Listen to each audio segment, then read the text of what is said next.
Self-discipline is being a law to oneself in a bid to accomplish a desired goal. A law to yourself. You are a law to yourself.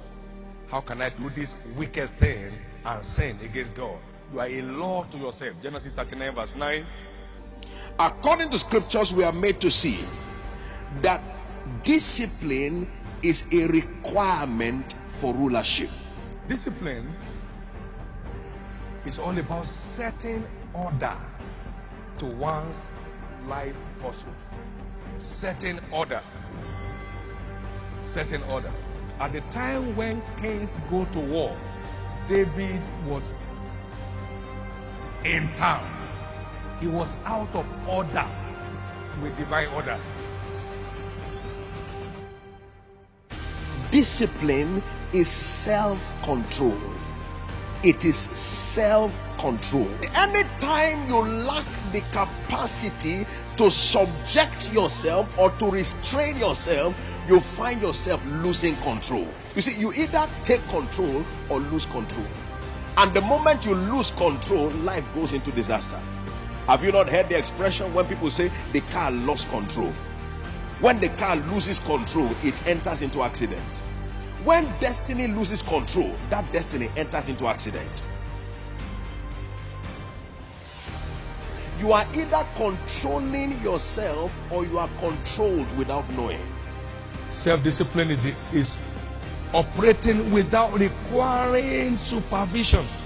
Doing what one has to do in pursuit of a given task.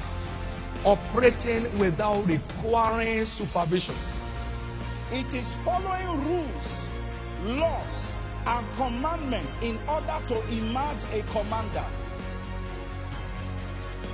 And this is one area many don't like to do. No one will ever be more distinguished in his pursuit than his discipline. Nehemiah will not partake of the food of the governor while he was leading a revolution. It is simply recognizing that there are things that are permitted, and yet those things being permitted does not mean that they are particularly expedient. Leaving the permitted and committing to the expedient.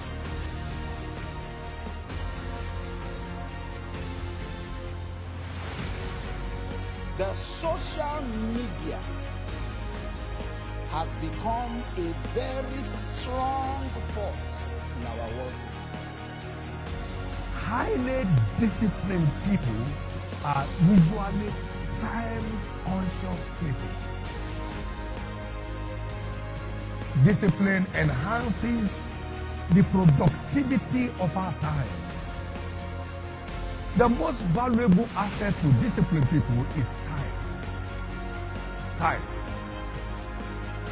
Every being has equal amount of time. 24 hours a day for the king, 24 hours a day for the peasant, 24 hours a day for the master, 24 hours a day for the slave. Everybody has same amount of time allotted him. It is discipline that enhances the value of our time.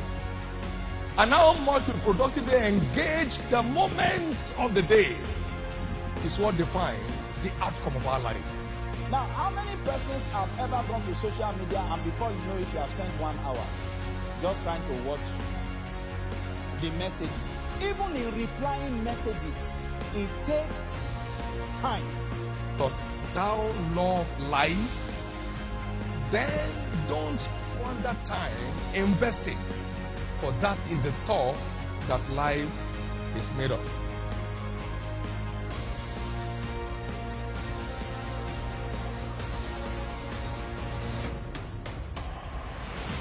We must begin to see that this particular area of life is important and begin to discipline ourselves first in our connectivity.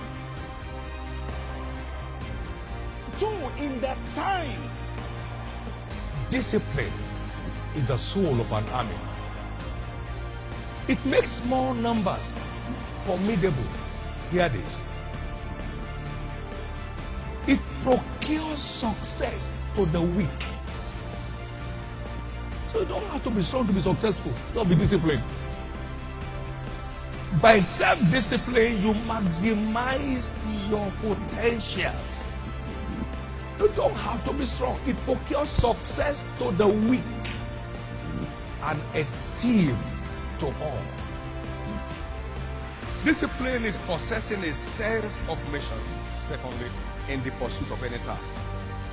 A sense of mission. It is operating as commanded, not as convenient.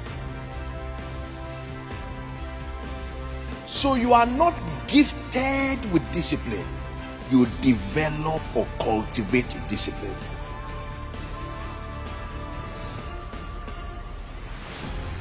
Discipline is all about living a well-guarded life.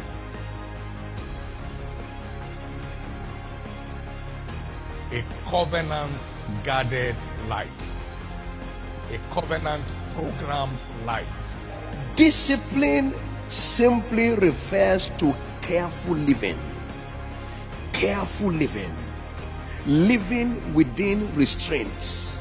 Living under control. Living under command. Careful living. Many times, what derails individuals' destiny are not necessarily wrong things, but right things at wrong times. That's why I came to conclude that discipline is a fundamental requirement for a life of exploits. And the word exploit means unusual accomplishment. So we need to discipline because we live in a world where there is absolutely all forms of indiscipline. Let's start thinking Bible discipline thoughts. Let's start speaking covenant discipline words. We need discipline to be distinguished.